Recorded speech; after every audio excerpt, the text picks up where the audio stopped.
The call came on a Tuesday afternoon while I was reviewing foundation grant proposals in my office overlooking Central Park. Emma, it's Mom. Her voice had that careful tone she used when delivering bad news disguised as reasonable decisions. We need to talk about Sarah's baby shower. I set down my pen. What about it? Well, honey, we've been thinking. Sarah's friends are all from her residency program. Pediatricians, OBs, surgeons. Very accomplished women. And you know how doctors can be about professional hierarchy. I'm not sure I follow. What I'm saying is they might ask you questions about your work, and when you explain you're in nonprofit administration they might be judgmental. Sarah doesn't want anyone feeling uncomfortable on her special day. The words landed like small cuts. Clean. Precise. Designed to hurt without seeming intentional. So I'm not invited to my sister's baby shower. It's not that you're not invited, sweetie. It's just, maybe it's better if we keep it to her professional circle. You understand, right? These women are very particular. I stared out at the Manhattan skyline. 47 stories below, people moved through their lives, unaware that in this glass tower, a woman was being uninvited from her sister's celebration because her career wasn't impressive enough. I understand, I said quietly. Oh good. I knew you'd be mature about this. We'll have a private family dinner later, just the four of us. That'll be nicer anyway. When's the shower? This Saturday at the Rosewood Hotel. 2 o'clock. Sarah reserved the garden terrace. It's going to be beautiful. The Rosewood. I knew it well. I'd hosted 3 foundation galas there. That sounds lovely. It will be. And Emma, this isn't personal. You know we love you. But sometimes it's better to be practical about these things. After she hung up, I sat in silence for a long moment. Then I opened my laptop and pulled up my calendar. Saturday 2 p.m. I had blocked off for personal time. I'd planned to attend Sarah's shower, bringing the custom-engraved silver rattle I'd commissioned from Tiffany. Instead I sent a different message. 2. Jameson Foundation Board of Directors Saturday meeting strategic review required. I typed carefully, professionally. An urgent matter requires board attention. I'm calling an emergency meeting for Saturday 2:30 p.m. to discuss recent developments with our hospital partnerships. Specifically, we need to review the status of our $25 million commitment to Presbyterian Heights Medical Center. Details to follow. I hit send. Then I opened my personal contacts and found Dr. Helena Reeves, Chief of Surgery at Presbyterian Heights. We'd had lunch monthly for 3 years, ever since the Jameson Foundation had partnered with her hospital for a pediatric cancer wing. Me. Dr. Reeves, are you attending a baby shower at the Rosewood Saturday? Helena. Yes. Sarah Chen's shower. Do you know her? Me, she's my sister. Helena. Your sister. Why didn't you mention this? Are you coming? I'd love to introduce you to the other attendees. Me. Unfortunately, I wasn't invited. Family dynamics. 3 dots appeared. Disappeared. Appeared again. Helena. That's odd. Sarah talks about you sometimes. Says you work in nonprofit admin. Makes it sound very entry-level. Me, she's not wrong. I do work in nonprofit administration. Helena. Emma, you're the executive director of the Jameson Foundation. That's not nonprofit admin. That's one of the most powerful positions in medical philanthropy. Me, Sarah doesn't know that. Helena. How does she not know that? Me, because I've never corrected her assumptions. It seemed easier than explaining. Helena. And now she's excluded you from her shower because she thinks you're not successful enough for her doctor friends. Me, something like that. Helena. Emma, Presbyterian Heights received $8 million from Jameson last year. Sarah did her residency there. She's been bragging to everyone about working at the most well-funded hospital in the city. She has no idea that funding came from you? Me, no. Helena. This is absurd. Me, it's fine. I'm used to it. Helena. It's not fine. But I respect your privacy. What's this about Saturday? Me. I'm calling an emergency board meeting. 2:30 p.m. We need to review our hospital partnerships. Helena. All of them? Me. Particularly Presbyterian Heights. There was a long pause. Helena. Emma, the pediatric wing opens in 3 months. We've already spent $17 million of the committed $25 million. If you pull funding now. Me. I'm not pulling anything. I'm reviewing. But the board needs to discuss whether our partnerships align with our foundation's values. Specifically, whether we're supporting institutions whose staff demonstrate the kind of character we want to promote. Helena, this is about Sarah. Me, this is about institutional values. Helena, Emma, me. Helena, I've given Presbyterian Heights $25 million over 3 years. I've attended every fundraiser. I've personally recruited donors. And my sister, who works at your hospital, has decided I'm not accomplished enough to attend her baby shower. That's her choice. But it's also my choice to ensure foundation resources support environments that value all contributions, not just the ones that come with MD credentials. Helena, point taken. But you should know, if the board questions our partnership Saturday, word will get out. Sarah's shower will be full of Presbyterian Heights staff. They'll hear about it. Me, I'm aware. Helena, and you're okay with that? Me, I'm okay with the truth being visible. I sent the message and leaned back in my chair. Imogen. That's what my family called me. My legal name. The name on my birth certificate and driver's license. But professionally I was Emma Jameson. The hyphenated name I'd taken when my grandmother, Catherine Jameson, had named me successor to her foundation. Grandmother Catherine had built Jameson Medical Foundation from nothing. Started with a $50 million inheritance from her pharmaceutical executive husband and turned it into a $780 million philanthropic powerhouse. When she died 5 years ago, she'd left the foundation to me with one instruction: give it to people who'll use it to heal, not to stroke their own egos. I'd been executive director since I was 31. I controlled grant distributions, fundraising, strategic partnerships. Last year alone, we distributed $94 million to medical research, hospital infrastructure, and community health programs. My family knew I worked for Grandmother Catherine's charity. They knew I did grant paperwork. They'd never asked about titles, responsibilities, or scope. Sarah, 4 years older, pediatric surgeon, my parents' pride, had always been the successful daughter. Harvard undergrad. Johns Hopkins Medical School. Residency at Presbyterian Heights. Now chief pediatric surgical resident with a promising career ahead. I was the daughter who'd gone to just Georgetown and ended up in nonprofit work. Never mind that Georgetown's public policy program had led directly to a fellowship at Jameson Foundation, which had led to Grandmother Catherine mentoring me personally for 6 years. My parents introduced Sarah as our daughter, the surgeon. They introduced me as Emma, she works for a charity. I'd stopped correcting them when I'd realized the truth. They needed Sarah to be the successful one. That narrative was comfortable for them. Changing it would require them to reassess 36 years of family dynamics. So I'd let them believe what they wanted. But now Sarah had crossed a line. Not attending the baby shower was one thing. Being explicitly told I wasn't accomplished enough for her doctor friends. That required a response. Not a petty response. Not revenge. Just clarity. Saturday morning arrived cold and gray. I dressed in a charcoal Armani suit, the one I wore to board meetings when I needed to project authority. Pulled my hair into a sleek bun. Minimal jewelry except for Grandmother Catherine's diamond studs. At 1:45 p.m. my phone buzzed. Sarah, baby shower starting soon. Wish you could be here, but I know you understand why it's better this way. Love you. I didn't respond. At 2:15 p.m., I walked into the Jameson Foundation's emergency board meeting. 12 board members, all distinguished medical professionals and philanthropists. The room overlooked the East River, floor-to-ceiling windows, modern minimalist design. Thank you all for coming on short notice, I began. We need to discuss our hospital partnerships, specifically Presbyterian Heights Medical Center. Dr. Richard Thornton, board chairman and former Surgeon General, leaned forward. Emma, we've committed $25 million to Presbyterian Heights. The pediatric wing is nearly complete.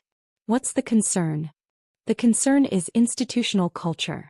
We've invested significant resources in Presbyterian Heights based on their commitment to inclusive, patient-centered care. I need to verify that culture extends to how they treat all contributors, not just those with medical degrees. Board member Patricia Zhao, retired hospital administrator, frowned. Has something happened? I've become aware that some staff at Presbyterian Heights operate under a hierarchy that values only certain types of professional achievement. They've demonstrated a pattern of dismissing non-medical professionals as less valuable. That's concerning, Richard said. Do you have specific examples? I do. But I'd like to table detailed discussion until we can hear from Presbyterian Heights leadership directly. I've invited Dr. Helena Reeves, their chief of surgery, to join us at 2:45. She's coming here? During Sarah Chen's baby shower. Patricia's eyes widened. Emma, isn't Sarah your sister? Yes. Understanding rippled through the room. Richard cleared his throat. Emma, are you conflating personal family matters with foundation business? I'm ensuring that foundation resources support institutions whose values align with our mission. If Presbyterian Heights staff believe that only physicians contribute meaningfully to medical care, if they actively exclude and diminish other professionals, then we need to reconsider whether they're the right partner for a foundation built on inclusive excellence. The room fell silent. At 2:47 p.m., my assistant showed Dr. Helena Reeves into the conference room. She looked stressed, still in her dress from the shower, clearly having left early. Dr. Reeves, thank you for coming, I said formally. The board has questions about institutional culture at Presbyterian Heights. Helena sat, glancing at me with an expression that said, I can't believe you're actually doing this. Richard spoke first. Dr. Reeves, Emma has raised concerns about how Presbyterian Heights values non-medical professionals. Can you speak to your institution's culture? Helena took a breath. Presbyterian Heights has always prided itself on collaborative, interdisciplinary care. We employ and respect a wide range of professionals: nurses, administrators, social workers, researchers. Our mission statement explicitly values all contributions to patient care. And in practice? Patricia asked. In practice, we're human. Sometimes medical staff can be hierarchical. It's an industry-wide problem. Physicians sometimes fail to recognize that healing happens through many hands, not just surgical ones. Has the foundation ever expressed concerns about this before? Richard asked. No. Emma has been nothing but supportive. She's attended every fundraiser, recruited major donors, championed our pediatric cancer wing personally. So why are we discussing this now? Helena hesitated, looking at me. I nodded. Because, Helena said carefully, I attended a baby shower this afternoon for Dr. Sarah Chen, one of our surgical residents. During the shower, Sarah's mother mentioned that Sarah's sister couldn't attend because she works in nonprofit admin and wouldn't fit in with all the accomplished women here.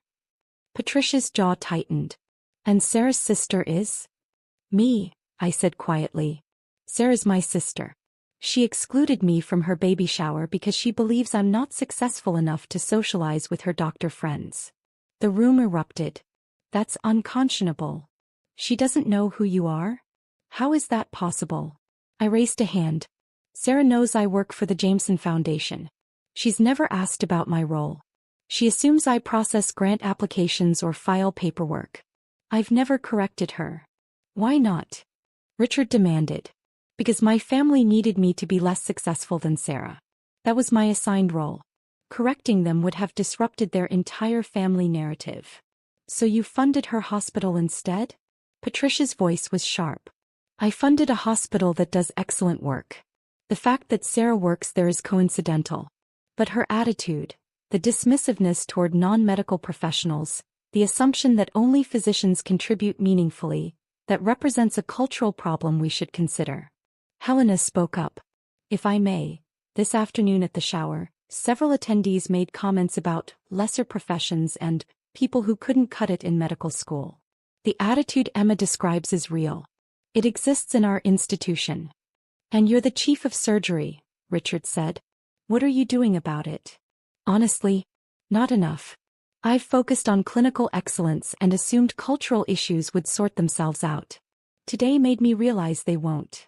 Richard looked at me. Emma, what do you want? I want Presbyterian Heights to demonstrate that they value all contributions to healthcare, not just those made by physicians. I want institutional leadership to address the hierarchical culture that allows staff to dismiss and diminish other professionals. And I want to ensure that foundation resources support environments where excellence is recognized in all its forms. And if Presbyterian Heights doesn't meet those standards, then we complete our current commitments and redirect future funding to institutions that do. Helena's face went pale. Emma, Presbyterian Heights receives more foundation funding than any other hospital in the region. If you redirect that, then perhaps Presbyterian Heights should ensure its culture reflects the values that attracted that funding in the first place. Richard looked around the table. Board members' thoughts. The discussion lasted 40 minutes. Every board member agreed. Institutional culture mattered. If Presbyterian Heights demonstrated systemic dismissiveness toward non-medical professionals, that conflicted with foundation values. Finally, Richard said, Dr. Reeves, the board's decision is this. We'll continue current commitments, but all future funding is contingent on Presbyterian Heights implementing measurable cultural change. We want quarterly reports on initiatives to address professional hierarchy. We want staff training on interdisciplinary respect. And we want visible leadership commitment to valuing all contributions to patient care. I understand, Helena said quietly. You have 90 days to present an action plan. Until then, all new grant applications are frozen. After Helena left, the board members lingered. Patricia approached me. Emma, that took courage. It took reaching a breaking point. Your sister has no idea what she's cost her hospital, does she? Not yet. She will soon. Word travels fast in medical circles. I nodded. I know. At 4:17 p.m. while I was still in the board meeting aftermath, my phone started buzzing. Sarah. Emma, what the hell is going on? Dr. Reeves left my shower early for an emergency board meeting with the Jameson Foundation. People are saying the foundation is reviewing Presbyterian Heights funding. I silenced the phone. Emma, Sarah called very upset. She says something's happening with hospital funding. Do you know anything about this? Sarah. Why is the Jameson Foundation suddenly questioning Presbyterian Heights? This is going to reflect badly on all of us residents. Honey, please call us. Sarah's friends are all worried about their jobs. At 5:03 p.m. my phone actually rang. I let it go to voicemail. Her message. Emma, I don't understand what's happening. Dr. Reeves came back from this foundation meeting and immediately called an emergency staff meeting. She said Jameson Foundation is reconsidering partnerships with hospitals that don't value all healthcare professionals. Everyone's panicking.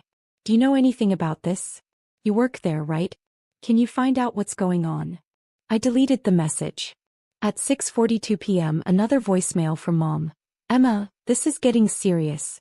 Sarah's colleagues are saying the Jameson Foundation might pull $25 million in funding. That's the pediatric wing Sarah's been working on. Can you ask your boss what's happening? This could ruin Sarah's career before it even starts. I poured a glass of wine and looked out at the city lights. My phone buzzed again. Helena. The hospital administrator just called an emergency leadership meeting for Monday morning. Word got out. Your name came up. Sarah asked if anyone knew Emma Chin from the foundation. I told her to ask you herself. Me and Helena. She said you just do grant paperwork. Someone showed her the foundation website. The executive team page. Your photo and bio. She went completely silent. Me, what does my bio say? Helena. Emma Jameson Chin, Executive Director. Emma leads strategic direction for the Jameson Medical Foundation's $94 million annual distribution budget. Previously served as Director of Strategic Partnerships and completed a fellowship in medical philanthropy at Georgetown University. She holds degrees in public policy and healthcare administration. Under her leadership, the foundation has distributed over $380 million to medical research and hospital infrastructure. Me, comprehensive. Helena. Emma, she had no idea. She literally said, that can't be my sister. My sister works in admin. Me, what did you say? Helena. I said that administration at the executive level means controlling hundreds of millions of dollars in medical funding. That grant paperwork means deciding which hospitals get world-class pediatric wings and which ones don't. That maybe she should have asked you about your actual job instead of assuming. Me, how did she react? Helena. She asked for your phone number. I told her she already had it. At 7:28 p.m. Sarah called again. This time I answered. Emma. Her voice was tight. I need you to tell me something. Okay. Are you Emma Jameson, Executive Director of the Jameson Foundation? Yes. Silence. Long, painful silence. You're the person who controls the $25 million grant to Presbyterian Heights. I'm the person who recommended that grant to the board, yes. The board approved it. And today you called an emergency board meeting to reconsider. To review our hospital partnerships, yes. Because of what? Because I didn't invite you to my baby shower. Because you didn't invite me to your baby shower because you thought I wasn't accomplished enough to socialize with your doctor friends. There's a difference. Emma, that's not, I didn't mean. You meant exactly that, Sarah. Mom called me Tuesday and said your friends are all from your residency program, very accomplished women, and that they might be judgmental about my work in nonprofit administration. She said you didn't want anyone feeling uncomfortable on your special day. I was trying to protect you. From what? From successful women who might ask me questions about my work? Sarah, I oversee nearly $100 million in annual medical grants. I partner with hospital CEOs and research directors. I recruit billionaire donors and negotiate multi-year funding commitments. What exactly was I being protected from? I didn't know you did all that. You never told me. You never asked. In 10 years of holiday dinners, you've never once asked me what I actually do. You've asked me if my job has good benefits, if it's stressful, if I'm happy doing charity work. But you've never asked about my responsibilities, my budget, my strategic decisions. Because you said you worked in grant administration. I said I worked for the Jameson Foundation in grant administration. Which is accurate. I administer grants. It's just that, administer, at my level means, direct the distribution of $94 million annually. But you heard, administration, and decided that meant I was a paper pusher. Sarah's voice cracked. So you're punishing my hospital because I made assumptions about your job? I'm not punishing anyone. I'm ensuring that foundation resources support institutions whose culture aligns with our values. Presbyterian Heights has a problem with professional hierarchy. Staff there, including you, operate under the assumption that only physicians contribute meaningfully to healthcare. That conflicts with our foundation's mission. That's not fair. Isn't it? Sarah, you excluded me from your baby shower because you thought my career was too unimpressive for your doctor friends. You made that decision based entirely on professional hierarchy. You demonstrated exactly the cultural problem I'm concerned about.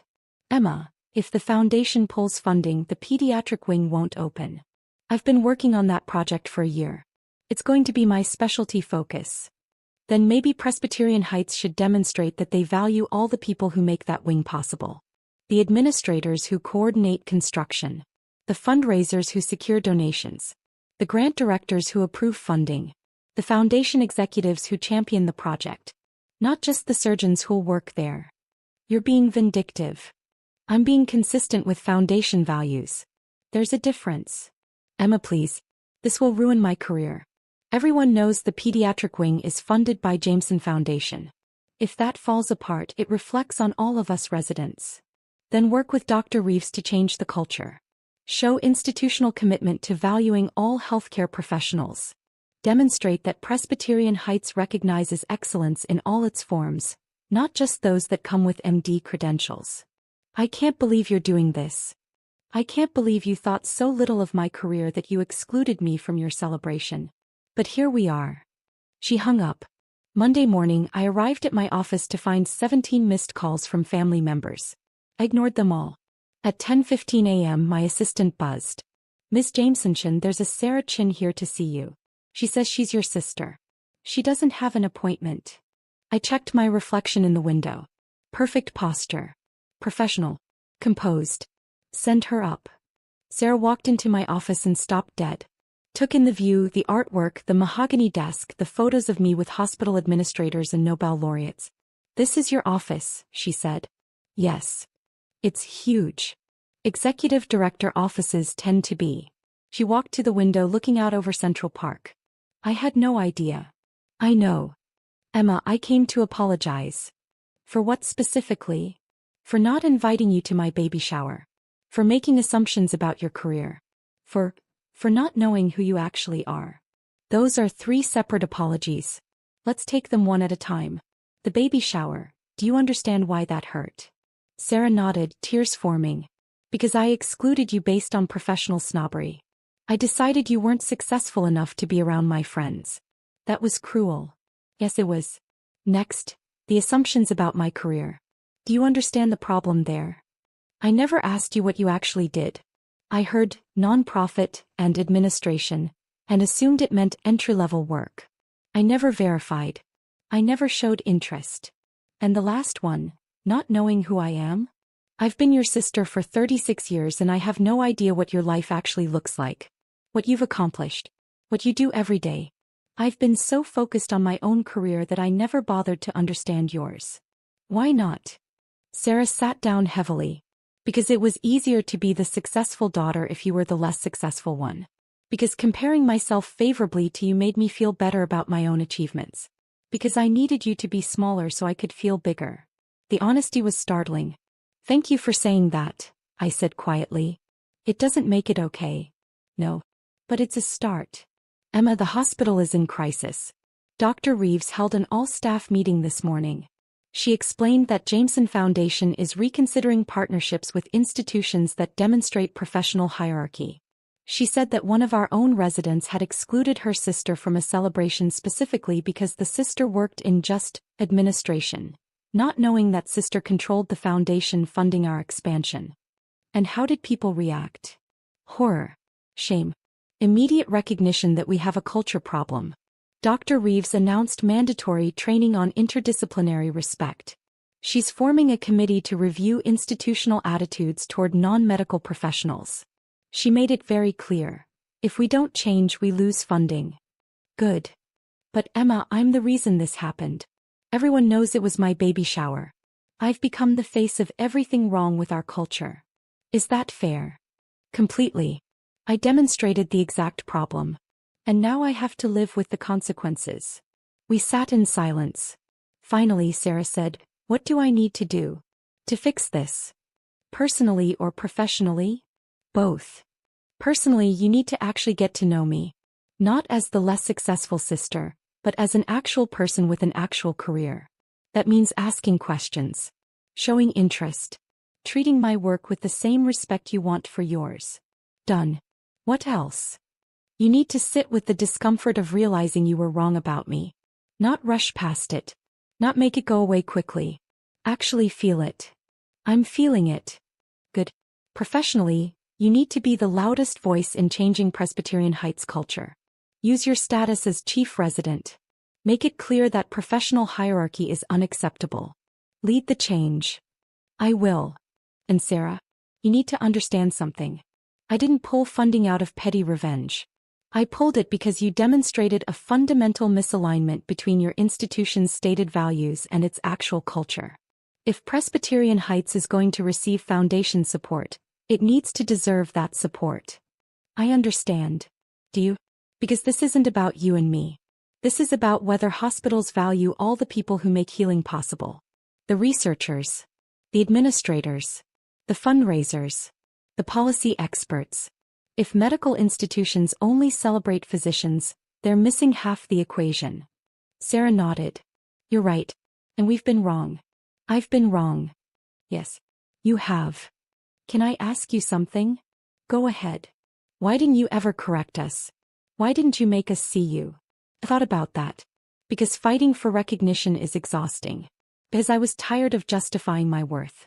Because I decided it was easier to build something undeniable than to constantly argue for acknowledgement. And then I made you argue anyway. No. You made me set a boundary. There's a difference. I'm not arguing for acknowledgement anymore, Sarah. I'm requiring it. And if institutions or family members can't provide it, I'm redirecting my energy elsewhere. She walked to my desk. I want to do better. As your sister. I want to actually know you. That takes time. I have time. This baby isn't coming for 4 months. You're inviting me to be part of that? I'm begging you to be part of it. Emma, I want my daughter to know her aunt. The real one. Not the version I invented. I want her to grow up understanding that success comes in many forms.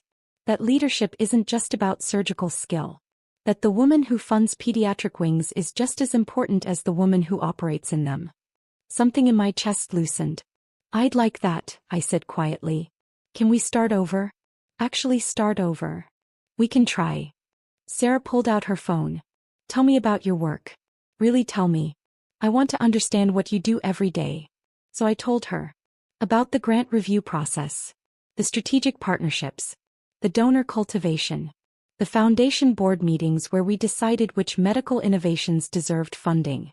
About the pediatric cancer wing at Presbyterian Heights.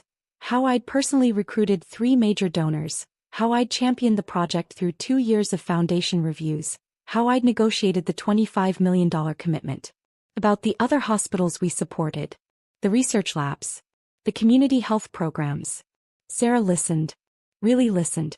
Asked questions. Took notes. Emma, you've built something incredible. Thank you. And I've been treating you like you were unsuccessful. Yes. I'm so sorry. I know. 3 months later, Presbyterian Heights opened the Jameson Pediatric Cancer Wing. The dedication ceremony was beautiful. Families, staff, board members all celebrating. Dr. Reeves gave a speech about interdisciplinary excellence.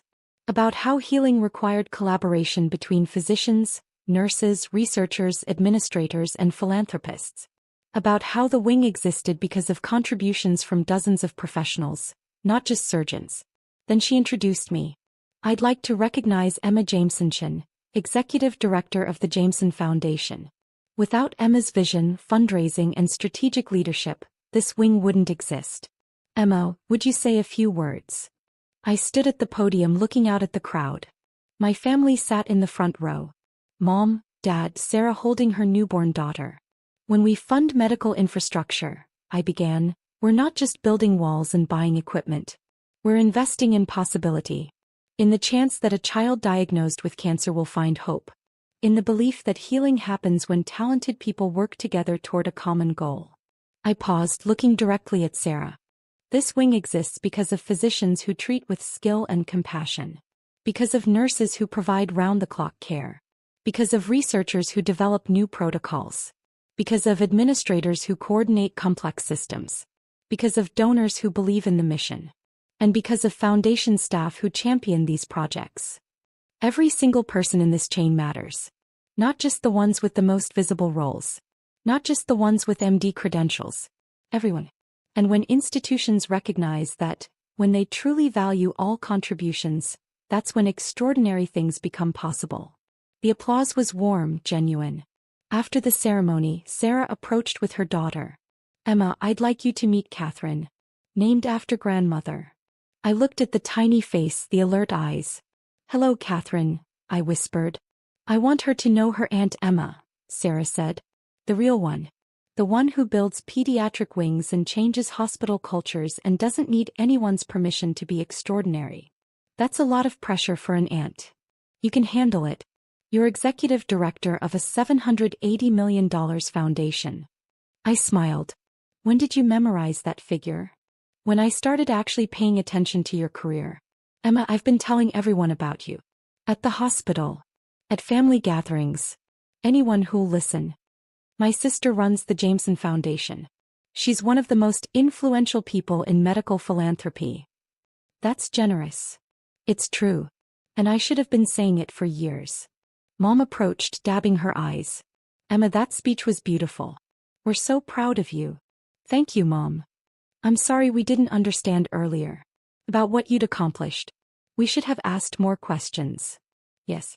You should have. Can we do better? Going forward. We can try. Dad joined us. Emma, my colleagues at the firm have been asking about you. Apparently, the Jameson Foundation is legendary in nonprofit circles. I had no idea. It's okay, Dad. You know now. It's not okay. We let you be invisible for too long. That changes now. And it did change. Fully. Imperfectly. But it changed. Family dinners became actual conversations about my work. Holiday gatherings included questions about foundation projects. Sarah called regularly not just for big events but to ask how my week had been. The transformation wasn't instant. Years of dismissal don't disappear overnight. But it was real. And that was enough. 6 months after the pediatric wing opened, I received a letter from Presbyterian Heights. Dr. Reeves had written to inform me that the hospital had completed its cultural transformation initiative. Staff training on interdisciplinary respect. New policies valuing all professional contributions. Measurable improvements in how non-medical professionals were treated. The letter concluded. This change began with a difficult conversation. With your willingness to demand better. We're grateful for your leadership and your refusal to accept a culture that didn't deserve your foundation's support. I called the board meeting. Presbyterian Heights has done the work, I told them. They've demonstrated genuine cultural change. I recommend we approve their application for the next phase of funding. Richard smiled. The research lab expansion? Yes. $18 million over 3 years. And you're confident they've earned this? I am. The board voted unanimously to approve. After the meeting, Patricia pulled me aside. Emma, what you did, forcing institutional change by threatening to withdraw funding, that was controversial. Some people thought it was too personal. It was personal. And it was also right. I agree. But not everyone would have had the courage to do it. I didn't need courage, Patricia. I just needed to be tired enough of being diminished. She laughed. Well, whatever it was, it worked. Presbyterian Heights is a better institution because of you. And your sister is a better person. She's trying. That's what matters. A year after that baby shower I wasn't invited to, Sarah hosted a first birthday party for Catherine. The invitation arrived by mail, formal and beautiful. You're invited to celebrate Catherine's first birthday. Saturday, 2 p.m., Rosewood Hotel Garden Terrace. We can't wait to celebrate with the people who matter most. At the bottom in Sarah's handwriting, Emma, please come. It wouldn't be the same without you. Your family. And this time I know exactly who you are. I went to the party. The same doctors were there. The same accomplished women who'd attended the baby shower. This time Sarah introduced me properly. Everyone, this is my sister Emma. She's the executive director of the Jameson Foundation. She's the reason Presbyterian Heights has world-class facilities. She's one of the most respected people in medical philanthropy. And I'm incredibly proud to be her sister. The doctors looked at me with new recognition. Several approached to thank me for foundation support. To ask about grant opportunities. To treat me like the professional I'd always been. It was gratifying. But it wasn't why I'd come. I'd come because Sarah had asked. Because she'd done the work of seeing me. Because she'd earned the right to celebrate with me. As the party wound down, Sarah found me on the terrace. Thank you for coming. Thank you for inviting me. Properly this time. Emma, I've been thinking about that baby shower. About what I said. What I believed about you. We've moved past that. Have we? Because I'm not sure I have. I wake up sometimes remembering that I excluded you because I thought you weren't successful enough. It makes me sick. Sarah, you're allowed to forgive yourself. Am I? Even though I was so wrong. Especially because you were wrong. You recognized it. You changed. That's what matters. I want Catherine to grow up different from me. I want her to ask questions. To never assume someone's worth based on job titles or degrees. To understand that success has many faces. Then teach her that. I will. With your help. Emma, will you be part of her life? Really part of it? I'd like that. We watched Catherine toddle across the grass, chasing bubbles, laughing. She's lucky, Sarah said. To have you as an aunt. I'm lucky to be included. You were always included, Emma. I just couldn't see it. But I see you now. And I'm not looking away again.